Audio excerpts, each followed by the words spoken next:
What's up, everybody? Redefined TV here, and today we're going to talk about my ex. Almost everybody has one, but many people don't understand how they still could be held hostage by an ex. Even some people who are married are still affected by their ex. Yeah, and this is why I believe statistics tells us that the chances are heightened once somebody experiences one divorce to possibly experience divorce after divorce after divorce. It's because we have become masters of divorcing the person, but we're still married to the pain, the trauma, the heartache, the memories. So we moved on, but we never moved on. This is why it's so imperative that we learn how to forgive them and forgive ourselves. Right. And we don't necessarily need them to apologize to forgive. If you do, this means your level of freedom is tied to their acknowledgement of the pain they gave to you. Because if we don't get that, we won't have enough gas to accelerate to our destiny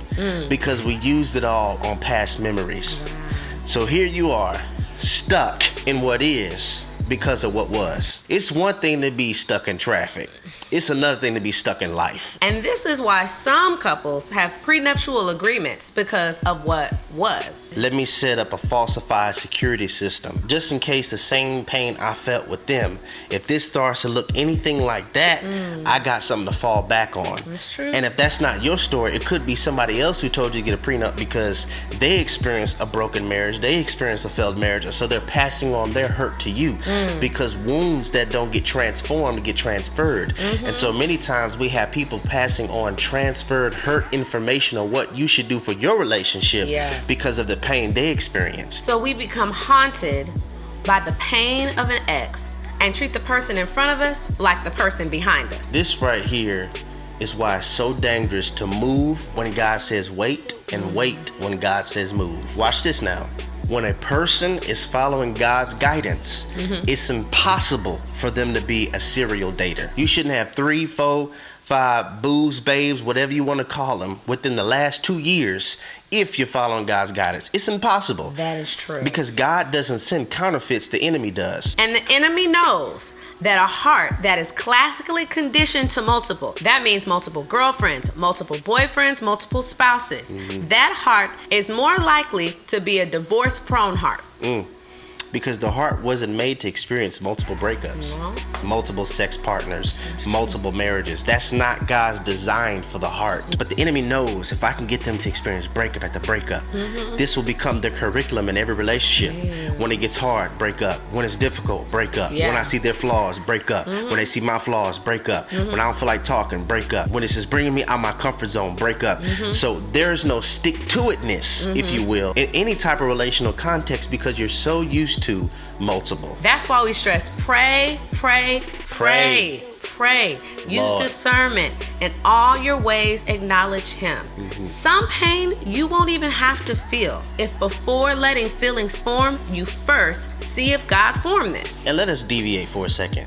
Some endings are really beginnings. Some people in relationships and they are better off. They have more peace, they have more joy, their lives are just better. This is why you gotta be careful when an ex is calling you. Listen, when your past calls, sometimes you need to send it to voicemail. Remember all that trauma, all that pain that you went through. It's just like the enemy. As soon as you get your mind right, as soon as you use your last box of Kleenex crying, as soon as you got your little swagger back, here come the ex calling you. That's true. This is why I believe in Exodus chapter 14 verse 6, the Bible lets us know this. When the king of Egypt was told that the people had fled, Pharaoh and his officials changed their mind about them and said, "What have we done? We have let the Israelites go and have lost their services." So he had his chariot made ready and took his army with him. Please don't miss this. This dude said, "What have we done? We let them go and have lost all their services." Sometimes that's the only reason they're coming back. It's because they miss your service. They don't miss you. They don't really like you. They just miss what you can give them. So this text right here has preaching potential because it lets us know that some people only want you because what you got, but they don't want you for who you are. That's true. And prayer helps you discern this person is only calling me for my services. And don't make us go there because some services are only supposed to be given out unless you're married.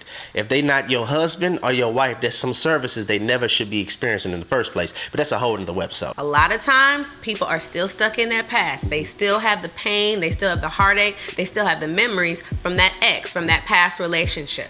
And let me add something to that.